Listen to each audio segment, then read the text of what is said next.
Hello,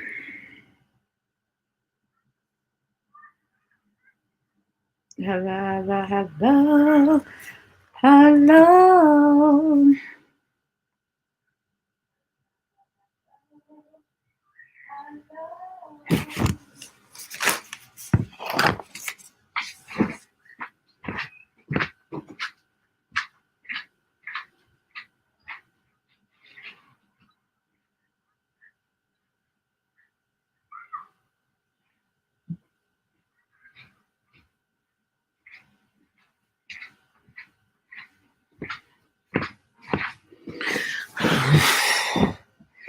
So I know I got a 5 second delay. Oh,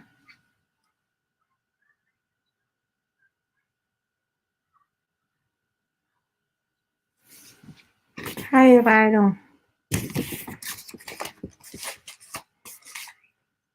I'm doing alright. I'm finna go to this gym. But I want to do this before I go because when I get big, I ain't gonna want to do it. I'm tired. What you did? Because I'm as tired.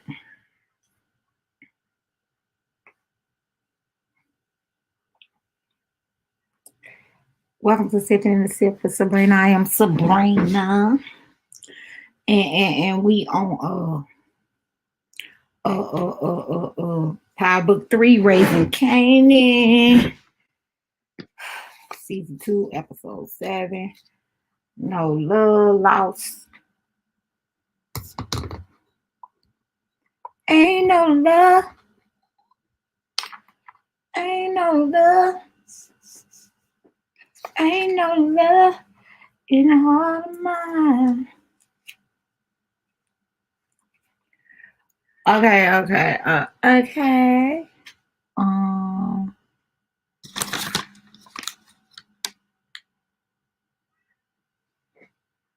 in episode 6, we ended with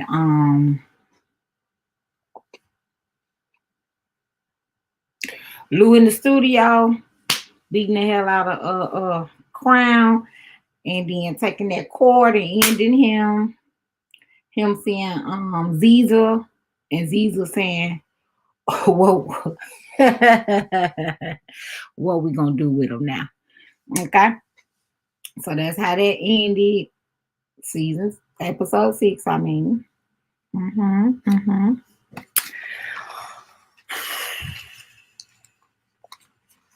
So now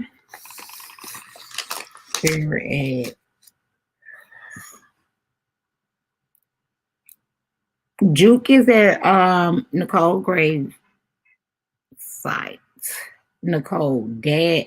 For those who don't know, Nicole is used to be Juke's girlfriend.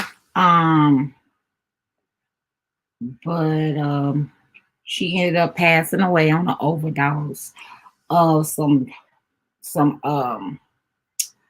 drugs that was in Juke book bag that I think Kanan put in there. And she ended up getting them, I guess, when she put something in Juke book bag. She took that out, and that was bad. And so she passed away. And so she had her gravesite, Nicole. And her dad pulls up in a cab with flowers. And he started talking to Juke. And so when Juke looked up at him, she is like horrified. And she looking around trying to see like when the wife finna walk up or whatever.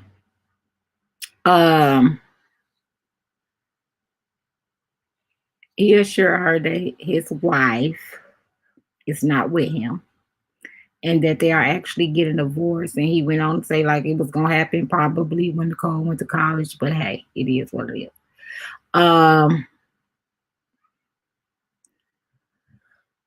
He ended up saying he missing her, and Juke like me too. So they ended up kind of bonding a little bit over missing Nicole.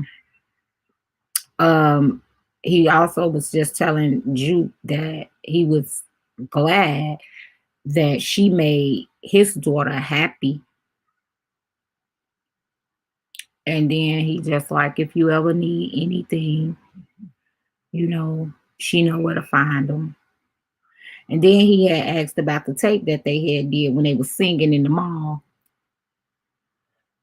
And he was like, he turned the room upside down looking for it or whatever. And he was just, she was like, well, I don't know what happened to the tape. And ended up, and he ended up saying that his wife must have threw it away.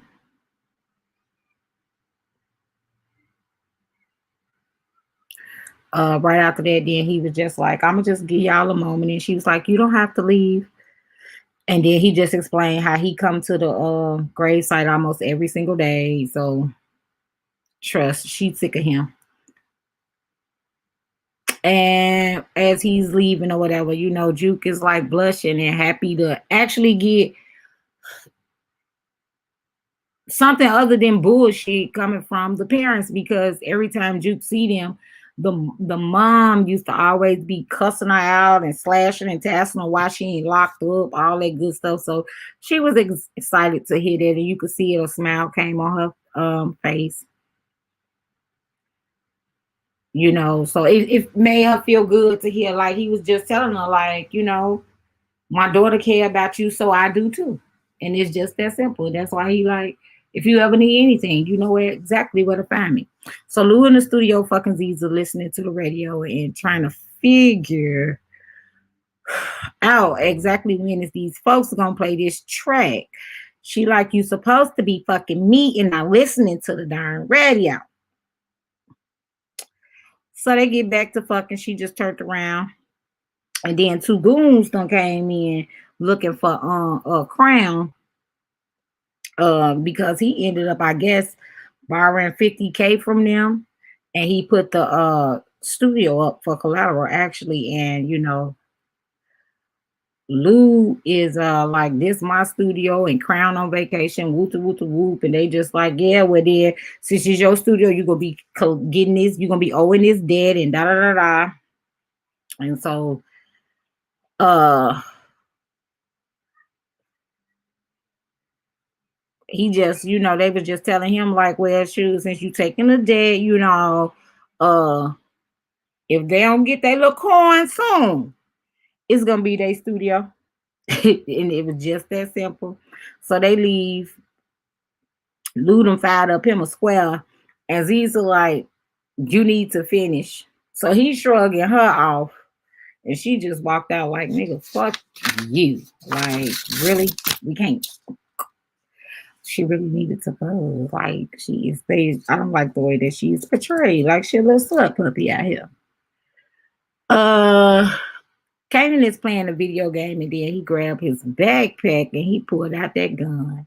And then he pulled out a white envelope, which looked like it might have been money to me, but it could have been the actual envelope from Howard. I'm not sure, but that's what it looked like. It was just a white envelope.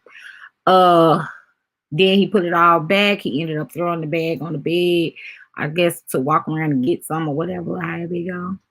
So Marvin is at the pizza joint with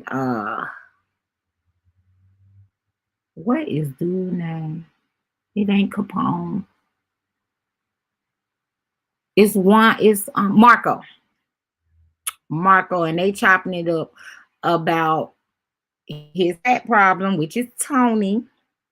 And because of where she at or whatever, he was just saying he'll do it himself, but he would fit in because he's Italian and white. It's an uppity area. So he just telling him he'll be able to get the job done because he fit in. Rock and Cartier are fine dining, having dinner, and talking money. Um, Trayvon walks in, talking about like, you could do better than that old man, and this, that, and the third. Uh,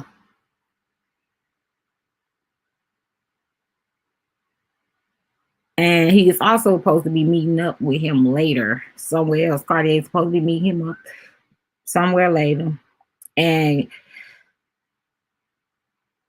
he ended up walking up all the way to their table, and he introduced himself. And then Cartier kind of like tried to sign him because he was saying what hotel he was staying at. And Cartier like, oh, that mean I'm paying you too much and this, that, and the third. And he ended up fathering him like, wait a minute, honey, I make my own money. I make my own money. um, and so then Trayvon go to his table, and then Cartier decided to explain that he wanted his DC boys. Um,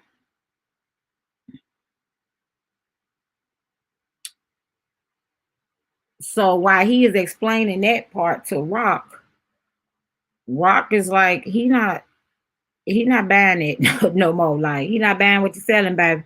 I'm telling you, he is not. He his own boss and all that. You know, she's seeing it, and Cartier is looking like, I know, yeah, it seemed like it. So Kanan ended up taking the piece back to famous neighbor, you know, Korean mother, who was his probably girlfriend, but he taking it back to the mama. So when he, you know, getting ready to pass her, she opened up her robe so that her bra and titties could be out. So now he see that part, right? He asked about Korean. And she was like, well, she ain't here. And he was like, all right, well then I'll catch y'all later. So he's trying to leave. And she just give him a kiss and stuff. And he throwing her off like, you is Kareem, mom. Like, what is you doing? Um, so she opened up her whole entire robe. She had on brown panty set. So he saw the whole entire set, the body, everything. And then she just was like, she gonna say, well, I'm a woman. And Kanan looking like, so you with it. And so, like, she back to it. This time he embraced it. You know what I'm saying? Like, you can't be mad. Like, you can't be doing stuff to no mains or no womens and thinking they just gonna go with it. Now, these womens and these mains, they not with it. Like, you can't do that. That's why it's like, that's it. That's enticement. What are you doing? I wasn't trying to, you know, I'm trying to go on by my day, but you want to go and do this extra. I had you do all this extra.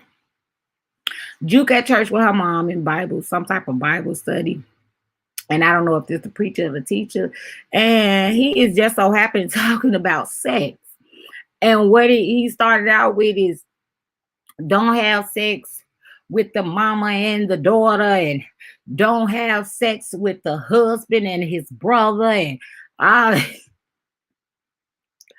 Then he started talking about the alternative lifestyles that everybody doing now, and his damnation, and Juke is looking worried. And the guy that be liking her, you know, they ended up making eye contact, looking at each other, and he shaking his head, yeah. And so she hurry up and hold her head down. You know what I'm saying? Shawty looking down like, hmm. So Marvin is at the high rise, the line long as hell. He getting upset. He go in, and Lou got them count money, and Marvin like, what is you doing? And he was like running shit. I'm like, Lou, it's crazy because you gotta remember now, them folks just needed 50K. So what do you think he's doing? Okay.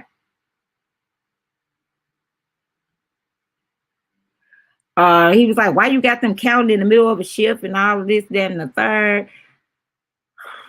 And then he putting all the money in a bag. And so he like, Marvin, like, why are you taking money that's not counted?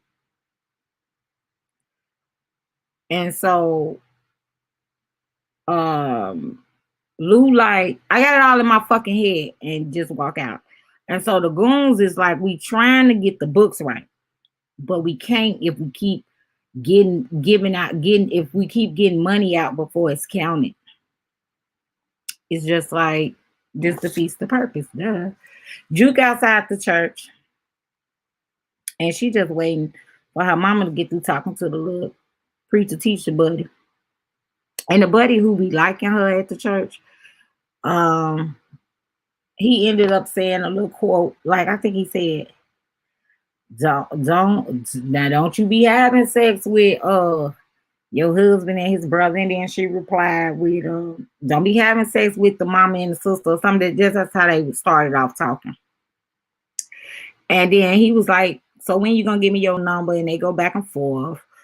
So her mom is just peeping the scene, glancing down every so often, looking and trying to see what she got going on.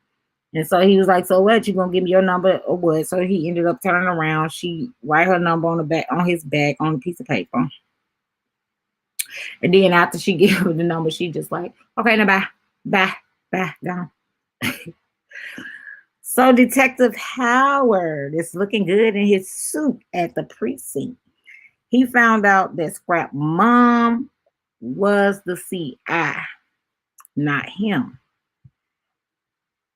And that he also found out that she come up there every day or every other day, trying to get the officers to do a open investigation on Scrap murder because he didn't kill himself. And Howard is talking to the other officer, and he was like, I thought the son was the CI. And I'm just like, now you done got Scrap knocked off. But he did lie about where he was to Lou and them. Remember when Lou or Marvin, one of them, they asked him, like, we would look for you last night where you was at, and he said he was at his cousins and all that stuff. So if you wasn't doing anything, why didn't you just tell them the truth? Let them know that your mama do da da da da. They know your mama do a gambling house. They know all that stuff about your mom. Why would you not tell them? You know what I'm saying? So like, I don't know if it was he got him knocked off or he might have got himself knocked off by not responding correctly. So Marvin walked into Rock crib and Juke is cooking soup. He asked if Rock was around. She said no. He asked how she be doing. She say fine. He get ready to leave. He going out the door. Then he just closed the door back. And then he turned around and he was like, so when you was going to tell me about your mom? And she said, never. Who told you? And he just like, it doesn't matter. And then he just started to explain like how she left and didn't care about you or me and this, that, and the third. And so Juke just like, so you think you did better? And he say, no, but I was here. And I ain't left. I didn't go nowhere. And then he ended up just telling her that your mama is straight trash and she only for herself, and you gonna find out. Rock then ended up going to Trayvon Hotel, waiting to run into him. She finally see him and she calling his name. She instantly points out that the fact that his eye has a shiner that was there earlier. Okay. It was not there earlier. It did not appear earlier. And she hurried. That was like one of the first things she did. And he was like, he fell in the shower. I don't understand.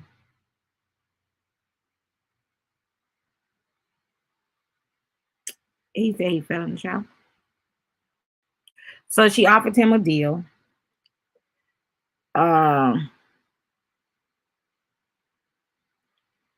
That probably would be a little better than Cartier's. And then he talked shit like he don't know her. And he ended up saying something like he a businessman and he only do business with people he know. And she like, if you're a real businessman, then I'll hear from you soon. You know what I'm saying? Exactly what you said. But if you're a businessman, like you say, I'll hear from you soon, period. Kanan and Stephanie is at the pizza spot and he asks Kanan about his grades and all that good stuff. And Kanan just trying to throw it off like my grades is what they is. And then he ended up telling him he moving to North Carolina because he got a job offer there. And Kanan asked him about him and his mom's. And Stephanie just was like, we better off as friends. And so he was like, so is you gonna tell your friend you leaving? And he said, I figured I should just leave. Kanan ain't buying it. Because Kanan was like, you would have never told me if you didn't want her to know. Detective Burks is like right down from the pizza spot, spying on Kanan and Symphony. And so they do their goodbyes or whatever and dap it up. Symphony go to his car. She calling in his tag number and all this stuff. Rock got her crib. And the realtor is going on about they have to know how she make her money, how you will keep how the upkeep of the house. They need to know that your money is gonna make sure that you're gonna be able to keep up this house all the way down to like how many times you cut your grass. I was like, oh my God. Rock say tell them I own a record company and she'll get them what they need. That's it. She'll get the paperwork, whatever they need for that. That's it. So Burks is pulling Symphony over and he like, what I do? And she's just like, I don't know yet. So she asks, why was he around this area the night that Officer Howard had got shot? And he was like, hell, I don't remember. And he was like, as a matter of fact, they was pulling everybody over that night. Yeah, but why was you over here? All this. He's like, I don't know, probably looking for some gas or just dropped a friend off. I don't know. Then she ended up asking about Kanan. She asked something about Rock. And then she asked something about Kanan's father. Trying to figure out is Detective Howard the father? You know what I'm saying? And so he just was like, I'm done answering you. Whatever you gonna do, you need to do it. And she just was like, wait here. And I'm just like, where he going? You got his ID and everything in your hand. Like, where did you think he was gonna go to? Like, really? I don't understand why officers say that. Just wait right here. Well, where the hell am I going if you got all my information in your hand? Like, that defeats the purpose. That defeats the whole entire purpose. Like, you can't have my ID and shit in your hand and then I'm just gonna pull off and run. It don't work like that. That was dumb. I don't know why officers do that, but they do it. So Juicy, my baby must be talking about me. So Juke went to the spot to get that videotape fixed that she broke with her and Nicole singing or whatever. So you got Unique leaning on his car, talking to his chick on the phone. Rurel walk up and pass him a little paper bag. And Unique started saying, like, I don't know why people got a problem with New Jersey. It feel like a vacation to him. Hell. Rurel asked if he had talked to Rock about moving the crew to another building. And he like, nope. She is just an investor. And we only here until she figure out what to do with us. Like, she just trying to figure out what to do with all her problems, which is why she keeping all her problems in one spot so that when she ready to do what she need to do, they already here. And Burrell looking like, wait.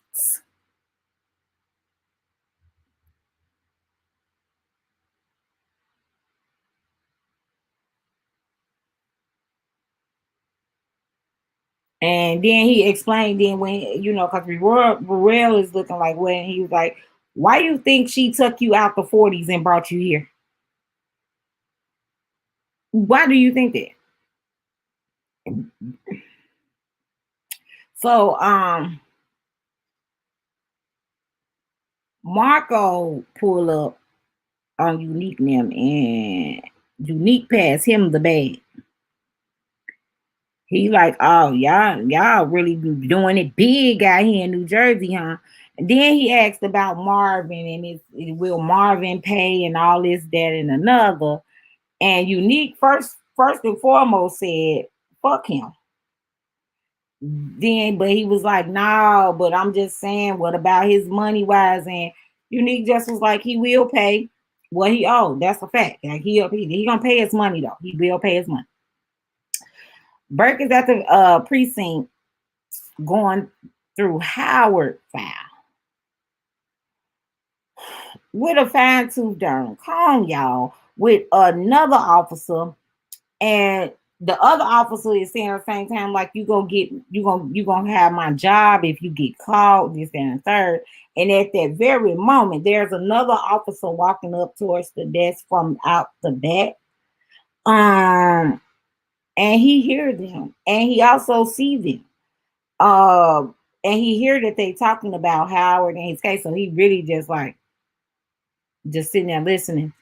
And they so busy looking down, they don't see him though.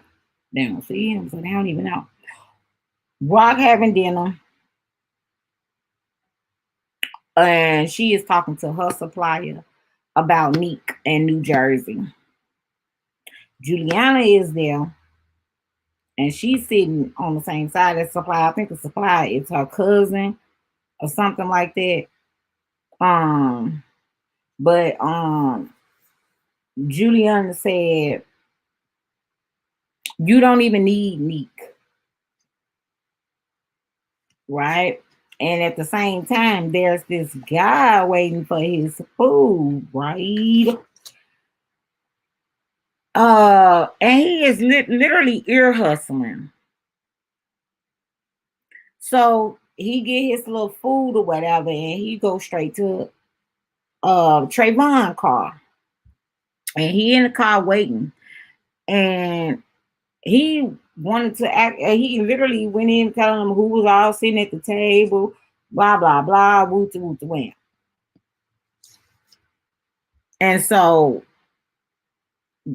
after he got through with all that, he said, we're gonna find out what we need to know. We're gonna pretty much find out what we need to know about every person at that table.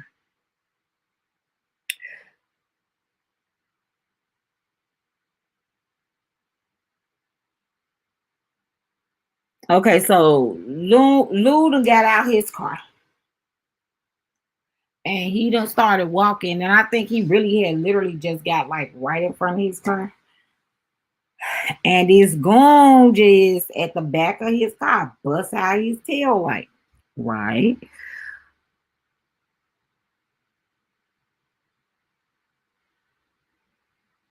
And it's actually the dude that one of the dudes that had came to the studio.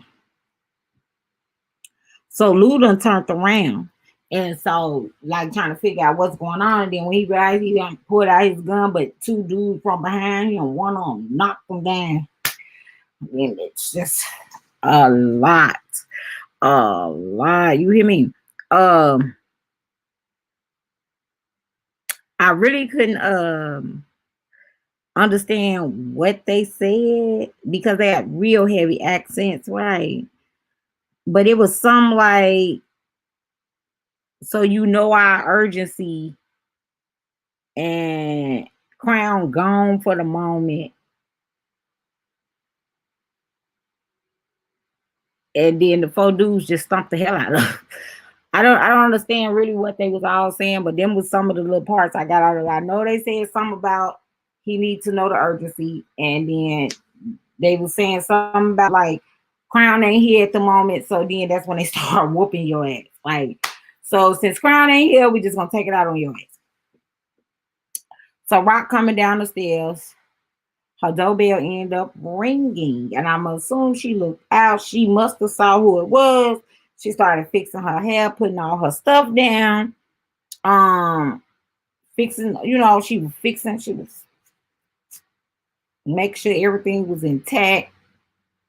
So then the camera looked toward the door, and it's Symphony. Marvin and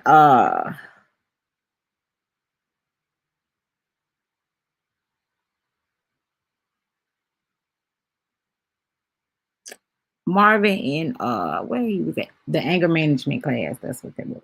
Okay, so Marvin at his anger management class, the counselor is congratulating them on making it to the end.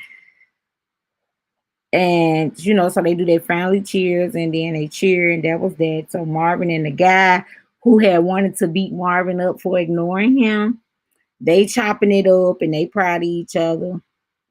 And they was like, we didn't think they was gonna make it to the end, so they joning each other. He talking about his bald head, all this.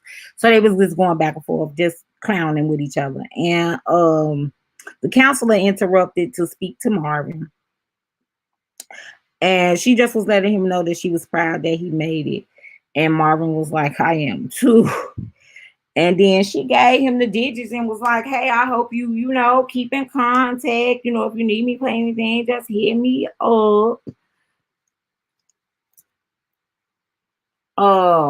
Walking Symphony is on the porch, and he tell her that he is leaving. She wished him good luck, and then he told her about the Burks, the officer that had put him over. And he went into the details, and then she was like, what you say? And he was like, your secrets is safe with me. And she was like, I ain't got no secrets. And the moment she said that, I don't know what it did, but it turned him off. And he like, you just take care. In the story. Like, it ain't matter no more. I ain't gonna sit here and lollygag with you. Just you take care. And he walked out.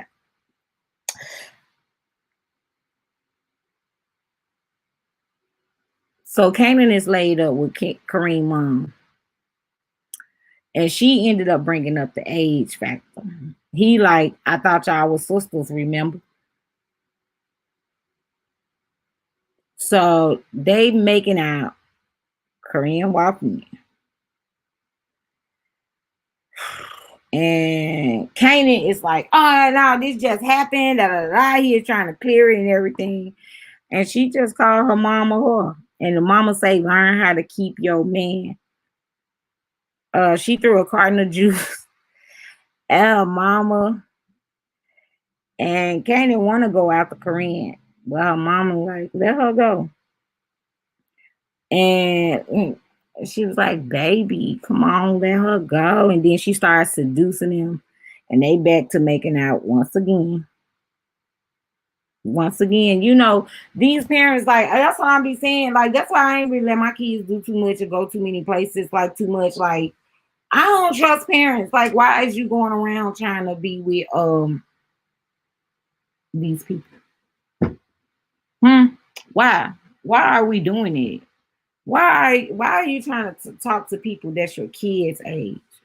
That just don't make sense. Like, I don't believe in these cougars and all that stuff.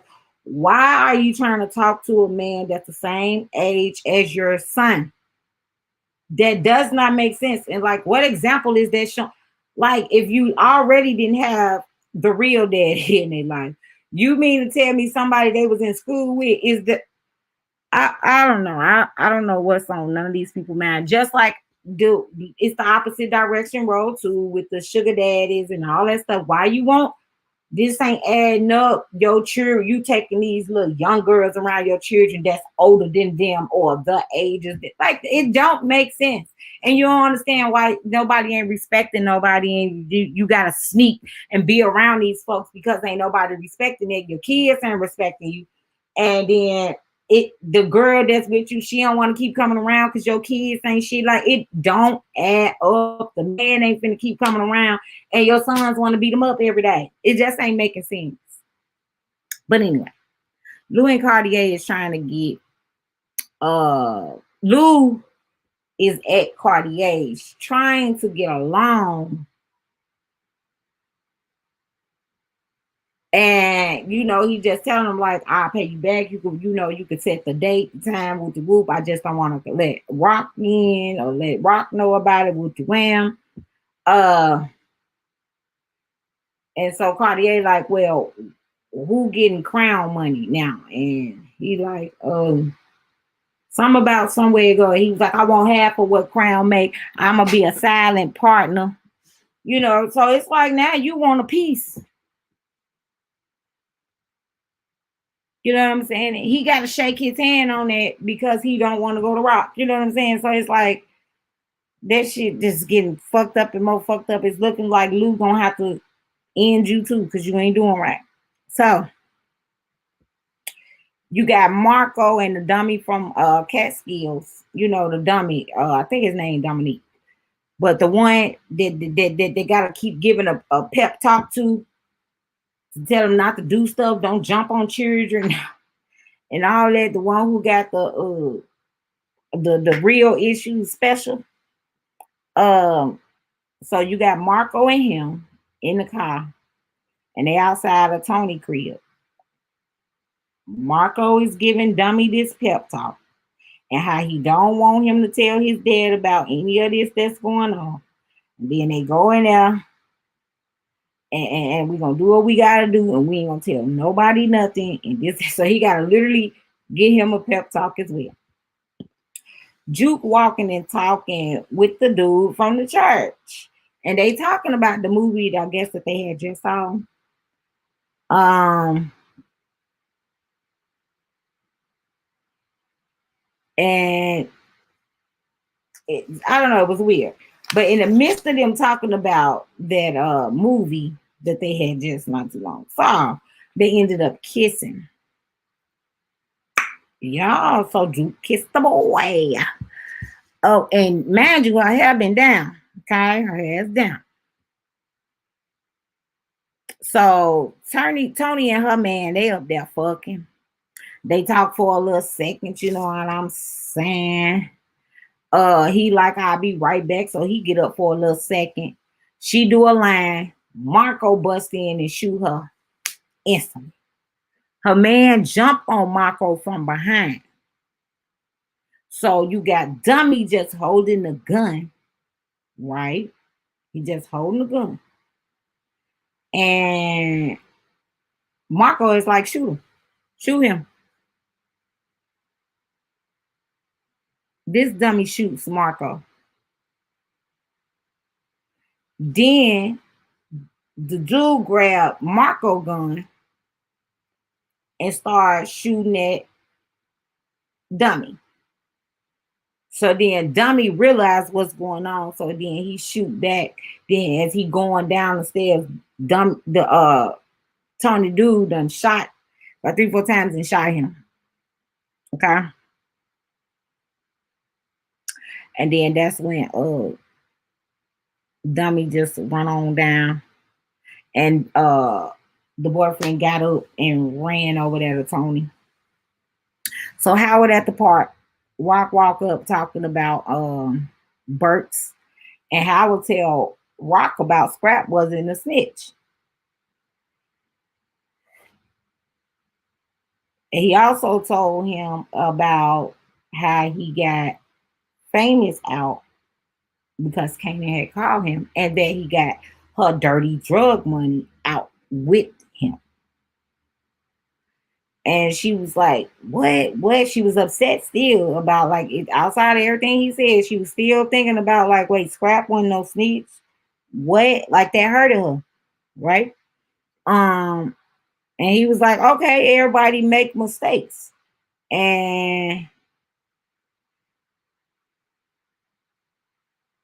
she was just he was just like, what you think Kanan gonna do when he find out about all your lies and mistakes? What do you think about that? Like everybody make mistakes, but what do you think gonna happen with Kanan when he find out about all your lies and your mistakes? Now Burke's done been up all night going through Howard files. She put Walker Howard at the age 16 as his informant, and she was also pregnant around that time, so that would mean that Kanan is his. So that would mean that he fucked underage Rock, and Kanan is his child. I'm just like, girl, you doing too much. And so her ex end up like, you doing too much. And she was like, no, I'm investigating a cop shooting. And she was like, no, you are investigating a cop is what you're doing. And you know, don't nobody like internal affairs, and you acting like one of them, this ain't gonna end well for you. Okay? You need to stop, slow down. And so she was like, well, I'm finna go with you. When I tell you Burks ain't heard nothing that they go and say. She is so intrigued on trying to figure out about Howard. She don't forgot that she a detective, okay? She don't forget. Cause she didn't even respond to nothing. The woman just gone. Like you ain't even paid no attention. That's why I believe she stopped fucking with you in the first place. That's why she's an ex. So Rocket's leaving the crib. Corinne is walking across the street and then she called her. And she just when she finally get up to her, she was like, hey, I'm Corinne so and so, and I'm a friend of Candace, and I have something that you may need to really know.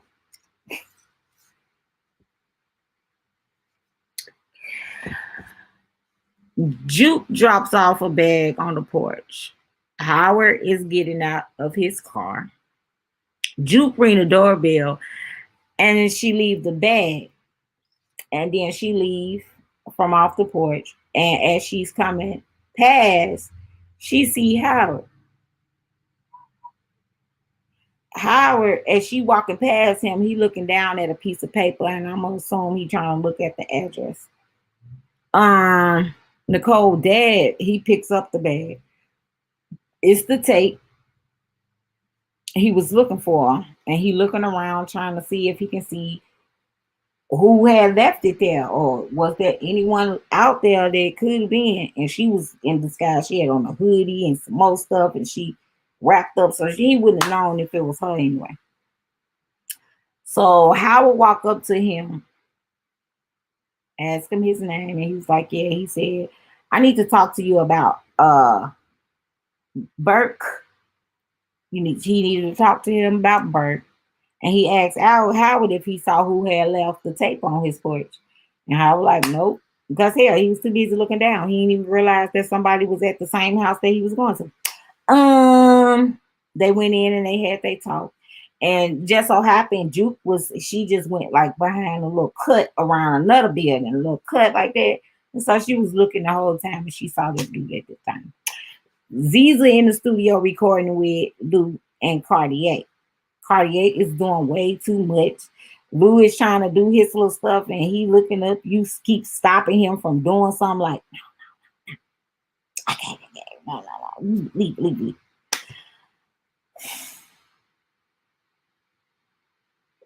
And I just like, see, he gonna have to stop you from breathing too. Y'all doing too much. And so you got Tony dude in the hospital right now talking to detectives.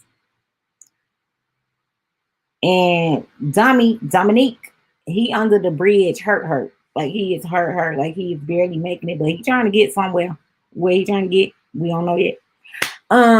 Symphony is packing up his car and Rock in her car, and she watching him. And she kind of like across the way. And so then she cranked up her car. And as she ran by, like before she get to him though, she picked up her gun. He got a silencer and everything on it. And she was getting ready to point it. And I think he was getting ready to lift up at that very moment. So she just drove on by. And he was when he looked up, he thought he saw her, but then he not sure. He like, is that her car? Is it not her car? Is that her? Is it not her? He not really sure. So you just got him looking out, looking over, and he just went on and closed the little trunk up. Well, that was episode 7. Y'all sit on that. Okay. And y'all gonna make that make sense. It is getting good. We ain't got that much left to go. So I can't wait to see the ending of this. I don't really do too much when it comes to these scripted writing because it's hard to know how it's gonna go or whatever. I just give like little pieces here and there, like how I feel about that moment in that moment. Other than that, I can't tell you like, oh, it's gonna be this, it's gonna be that, because I don't know. Because it's scripted, so it can go either way. But Y'all sip on that, make it make sense. Until the next video. I love y'all. Peace.